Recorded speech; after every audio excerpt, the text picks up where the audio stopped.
Welcome to Author Nation Interviews. Today, we are diving into writing to advocate, destigmatize, and create a world we want to live in. I'm your host, Melody Ann, and I'm here to guide you toward actionable insights and strategies that will help you succeed as an author while changing the world. Visit authornation.online to access a treasure trove of resources just for you. Now, whether you are starting your day with a coffee or winding down after a long day, settle in and let me introduce our guest. Detroit-born Savannah Hauk is an author, podcaster, advocate, and TEDx speaker, living a confident, visible, and successful male-to-female cross-dressing life. Her E-Lit award-winning Living with Cross-Dressing book series demystifies and destigmatizes the dual-gender experience for cross-dressers and their loved ones. As co-host of The Fox and the Phoenix podcast, Savannah furthers her mission of promoting understanding, acceptance, and inclusivity in gender identity and expression. She also leads workshops and has delivered 2 impactful TEDx talks. Welcome, Savannah.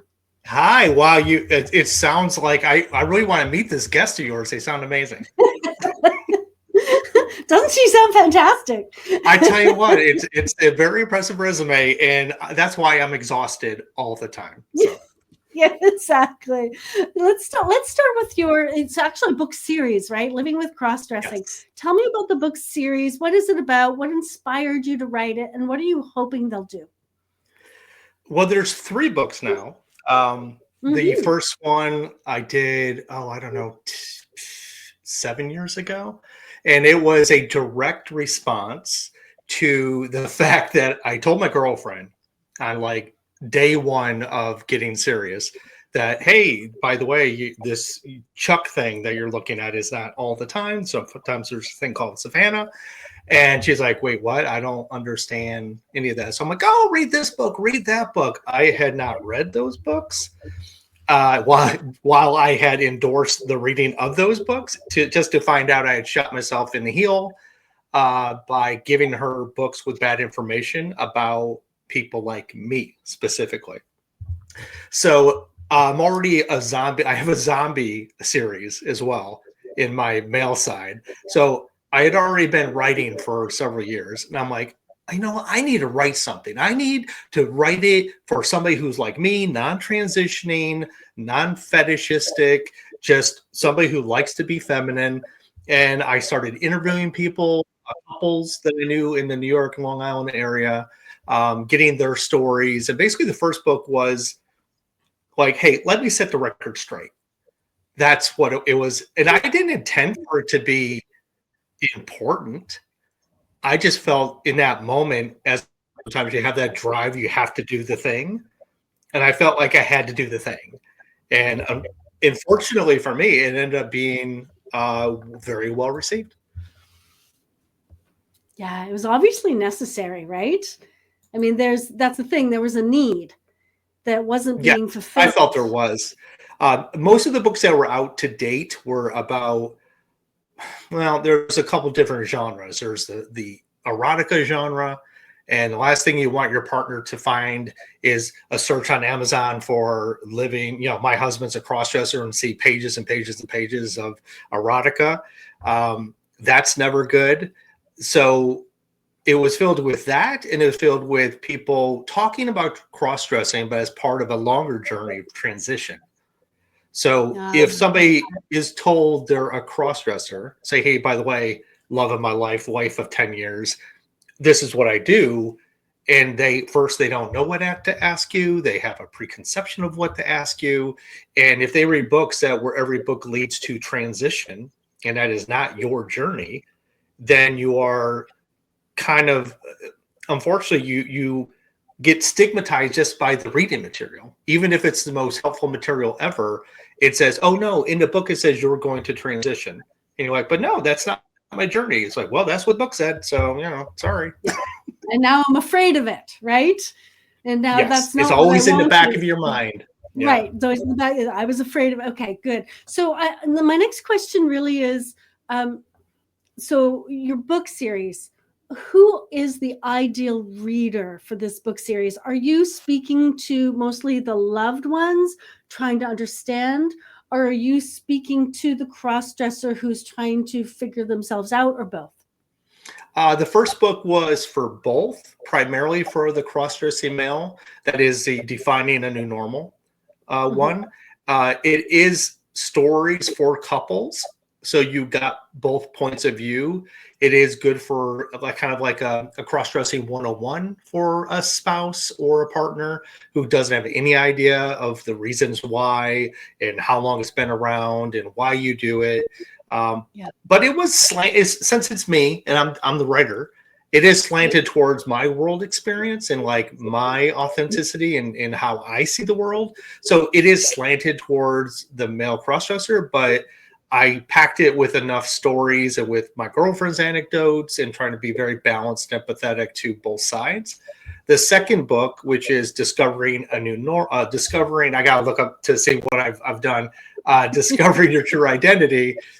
That one is really a cross-dresser primer that is specifically for the cross-dressing male.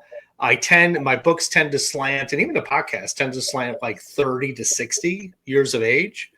That's kind of like the pocket, because obviously the youngins, they know what's going on. They don't need my help. But there are people who've been closeted for their entirety of their lives, misinformation, grew up not understanding that this thing existed, feeling alone. That's like the target market. And I was speaking to them in the second book. Yeah. Feeling alone or worse, self-hate, right? Self-loathing is a monster for sure. Yeah, exactly. All right, let's dig into, now we've kind of looked at all of the books. Now we have a sense of it. Let's look into, making a powerful book. So what do you believe makes a book powerful enough to create positive change in the world? Wow, that's I know I already knew these questions were coming, and I don't know if I even have a good answer yet because I was kind of mulling it over, because my first book, I didn't have any intent that it was going to gain any traction. I just felt it was something I needed to do, even if it sold 3 copies, and one of them was to myself. I didn't have any gauge of it being powerful or impactful. I just knew it was needed for myself to get out into the world. And to my delight, people talk to me and contact me and text me and message me all the time about its impact on them. So the only answer I can give you as to why these books are impactful is because I wrote it from a very introspective, empathetic, kind position. Like, I'm not here to judge anybody. I'm not here to inform you what your journey should be. I said, this is my experience. Here's where I'm thinking about it. Here's where I'm going. This is the work I've done for myself. So I think if you are honest and authentic and empathetic and kind, and, a little humor goes a long way, you're a little like self-deprecating. I think in those ways, you can connect with an audience, maybe more so than drier material. And in terms of it being powerful, I think if your message is something honest and truthful and people can resonate with that story and say, oh my God, it's as if you're talking about me, that in this genre space, I think is super, super important. Yeah, I agree. I think what makes often what makes a book powerful is when the author is able to be authentic and vulnerable and empathic, and yet not preach, not say this is the path, but this is the path I took. And maybe you can learn something from this to apply to your life if you are in the same or similar situation. Does that resonate at all with you? Oh, absolutely. Absolutely. And I can't tell you how much my journey in life has been impacted by just listening to stories, whether Facebook posts, whether going to a meetup group and listening to somebody who's not even like you, just listening to their story and their journey, and like just finding those little tidbits that really seem like you strongly connect to. I think we can find that in all walks of life. And I think the problem is we spend a lot of time, you're like me, you're like me, you're like me. So I'm only going to hang out with those type of people. And we kind of sell ourselves short for learning and growth and being outside of what we know the world to be. So absolutely, I agree that it's super, super important to find everything that resonates and then take it in within yourself and find out how it works. I think we can all hear stories, but not a lot of times do we listen to the story. Yeah. Yeah. Beautiful. Thank you. So the other thing that, and maybe I'm wrong, but the way I'm thinking about it is, male cross-dressing is complex because, as you said, there are some who are transitioning, some who are not, some who are into more fetish stuff, some who are not, and so there's all that. Like it's not simple. It's complex, and in society, it's still a sensitive topic, as you said. Some people still aren't talking about their journey. So how did you approach that? Because I know that in your books you want to educate, you want to inspire, you want to empathize and empower your audience. So how did you approach the topic? like a doctor's thesis is, I think, the best thing I could tell you. I did a lot of, we live in the digital age. When I grew up, we had index cards, and we went to the library and we used a Dewey Decimal System to figure out where things are. That is not where I started learning. I learned from others, like I said. And then, so to write this book, even the first book I told you about, I listened to other people's stories and then basically ghost wrote their stories. And then each of those were chapters, and each of those told a different story of supposedly the exact same type of person. But like, how do they interact? When do they tell their wife? How did the wife react? What's the relationship look like now? Do they, do it together? Do they do it separately? Do they just, you do it, but don't tell me? There was even just somebody who seemed on the surface exactly like me. Every one of us had a very different experience, a different story. So there was a lot of research. I guess my point is research. When I get into these, it's not necessarily research as if I'm researching a topic. Although my Gender 101 book, the third book of the series, is very heavy in research. But I wanted to just have answers for myself. So when I wrote the second book, it was like, well, why do I do it? I don't even know why I do it. So what are the reasons? What are the ways? What can I suss out from the internet that is not just op-eds or, like you said, very judgmental?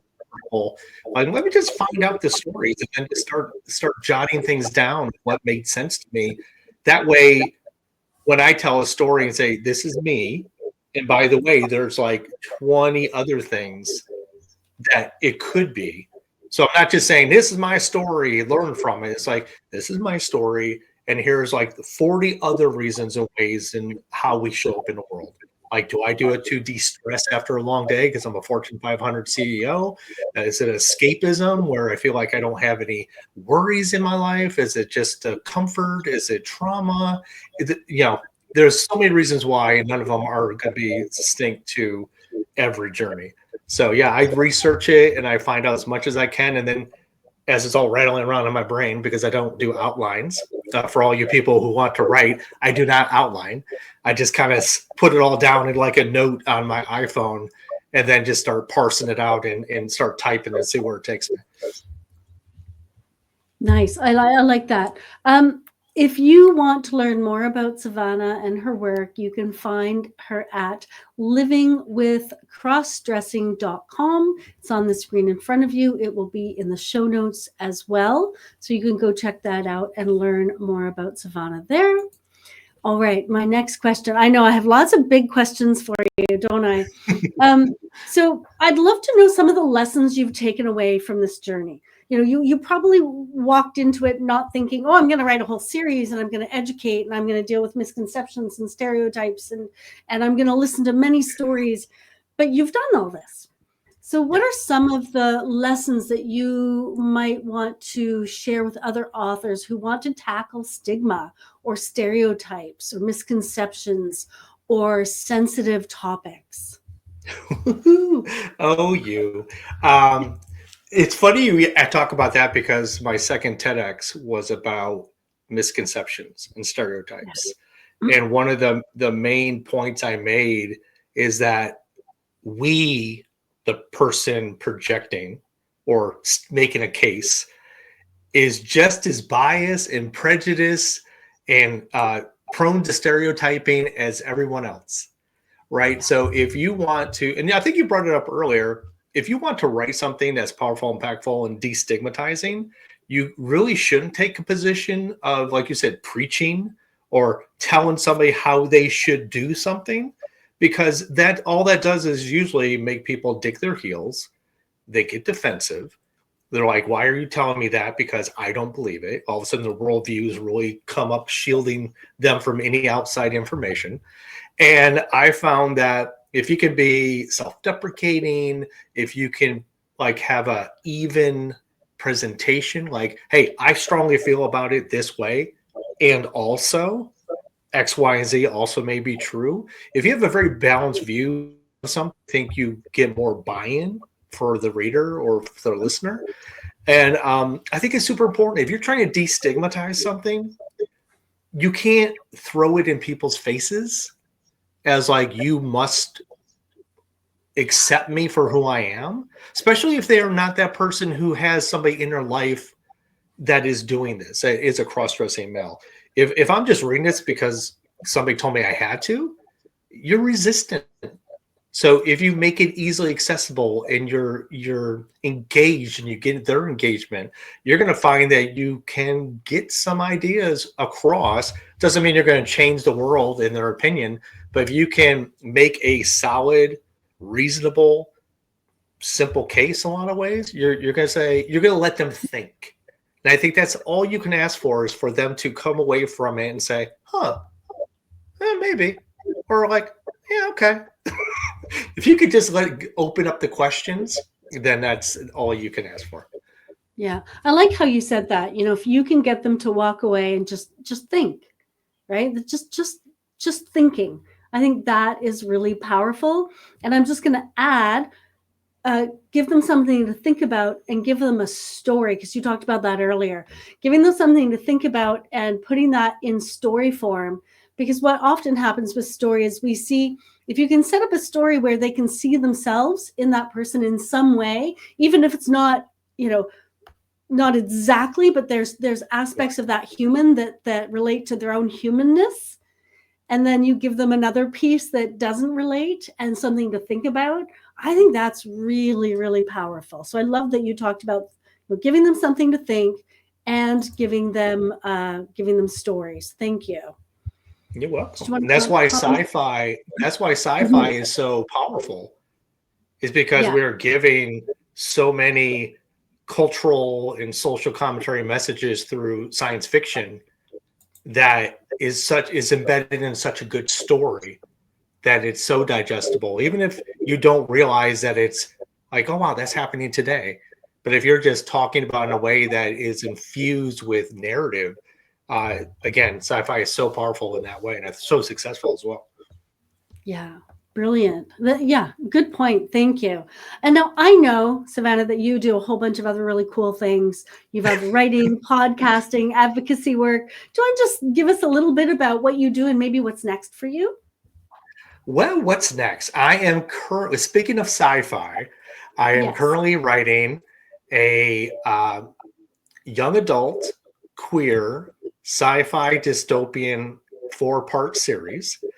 Also about, it was basically, my thought was, how do I write a book that's science fiction, medium fantasy, that is like my journey, that like, if I would have read this as a child, I would have resonated with this character in such a just visceral way. I would have felt akin to that person. So this series is about a young boy who is a host, or is targeted to be a host for earthbound feminine fairy spirit. But they live in a very Handmaid's Tale world, that anything outside the norm is considered very bad. So that's what's next. I am in the 3 of 4 books I'm editing. Then my editor has book 1 and 2. I still have to reread book 4, but I'm very excited about it. I'm hoping that 2025 is the year I get this series out, because I've been working on it for 5 years. And of course, as we all know, as creatives, I already have my next book swirling around in my head.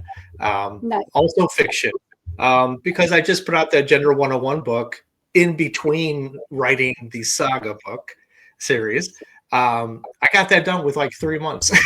So it's like, I need to do this. I need to write Gender 101. And then went right back to writing my young adult series. So yeah, that's my future. My present future is all around being creative. The podcast we do every week. You and I were speaking in the back about how I have a horror live stream as well, in my male point of view. So I'm always tapping into the things I love. Beautiful. Thank you so much. So to sum up today, from our conversation, could you give us maybe up to 3 kind of takeaways, to-dos for authors who are listening in and thinking, yeah, I'm excited about this and I want to write something that advocates. I want to change the world. Can you give us kind of the 3 to-dos that we've kind of touched on today? Well, I'll preface it by saying, if you go in with the intent to change the world, it's going to be, I think, a little too daunting and overwhelming with that expectation for yourself. I think if you go in with honesty, empathy, your truth as you see it, as well as a larger worldview exposure, so you can almost be like a person on a debate team, right? Where not only do you have to be able to disprove your own view before you should have your own view. So if you can come up with every other angle, then you become very rich in your storytelling, especially when you're doing advocacy, especially when you're trying to win hearts and minds. If you come in preaching, like you said, you're not going to get the buy-in. But if you can come in and be able to answer every question thrown at you from every perspective, or at least most, then you have a really good chance of being heard and having those people who are hearing you hear the message. So I know that's kind of like an amalgam of 3 things, but Beautiful. just coming in, being truthful, being worldly in your knowledge base, and just being honest and have heart and empathy about what you're writing. Yeah. Yeah. I love that. Thank you so much. Once again, where can we find you? Well, you can find me at livingwithcrossdressing.com. I'm also on Facebook at Savannah Hauk, and that's HAUK.